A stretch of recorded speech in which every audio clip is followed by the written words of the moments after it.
Really read what you write. Read it by yourself to your friends, you know. You will see they are bored, and if they are sincere, they will tell you it's bad, you know. This is one, I think, that is, for me, the most important thing I have discovered, you see. So who are some of the people that have influenced you? Well, first, my wife, you know, Françoise, because she's the first I'm reading my things to. And she's suffering a lot because she's in another room, you know, and I call her Françoise. Quoi? Because when you change one word in a line, you want to experiment it, you know. I say, come here, I would like to read you something. Again, yes, please come, and she's coming and coming. And once, I said, Françoise, quoi? I said, come, I would like to read you something. And I was hearing, she said, I'm busy. I said, what are you doing? Something important, you know. Like that.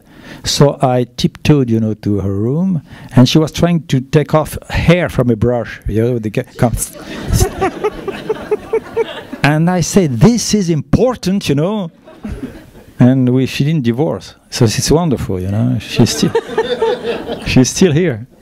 But are there writers that have influenced you, or filmmakers at all?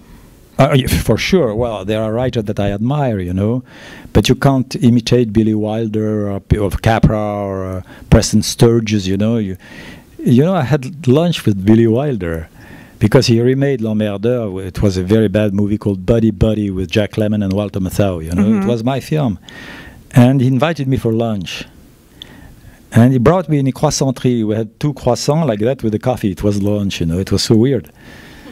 And we started talking, and it was very, very interesting. You know, can you imagine this genius? And he knew my little movie, so we were talking, and I was fascinated. And there was an old lady sitting next table. She got up, and she came to our table and said, I'm listening to you since half an hour. It was very interesting, thank you. And she went away. Oh. And this is very nice, very American, the good part of America. But he's so funny. He was so funny, you know. Yeah, by the way, he did a speech at the Writers Guild, and he started the speech saying, aging is terrible, you know.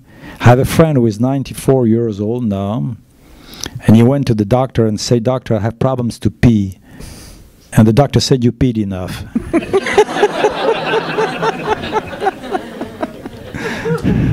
I think I was there at that. That's a very. He was a great guy. He was he was a great guy. But he didn't want to change anything in his screenplay because I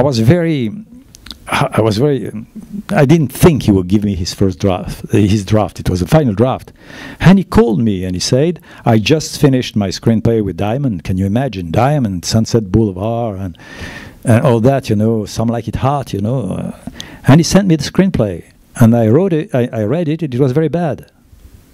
And it is very difficult to call your legend, your hero, Billy Wilder, and to tell him, Billy, your screenplay is bad, you know. So I didn't know how to do that. So I called him and I said, okay, Billy, I read the screenplay. So what? And I said, maybe page 26, you know, there is a little... No! I said, okay, Billy, so good luck. And it was the last time we talked together, you know. Because he died just after my movie. But I have an alibi. I didn't do anything. If you could give the young writers in the audience one piece of advice, apart from the bit you've given about reading out aloud, what would it be? What I could say to them is that it is a very difficult job, and especially if you're writing comedies. Because comedy is something so mysterious, you know. You never know if you are funny. You never know. It's only when the audience starts laughing that you say, well, I succeeded, you know. So drama seems to be easier. I have written 3 or 4 serious movies, you know. It was vacations for me. So if you're writing comedy, believe me, it will be a tough way, but it was such a rewarding way to hear people laughing, you know. So what I could say to them is good luck.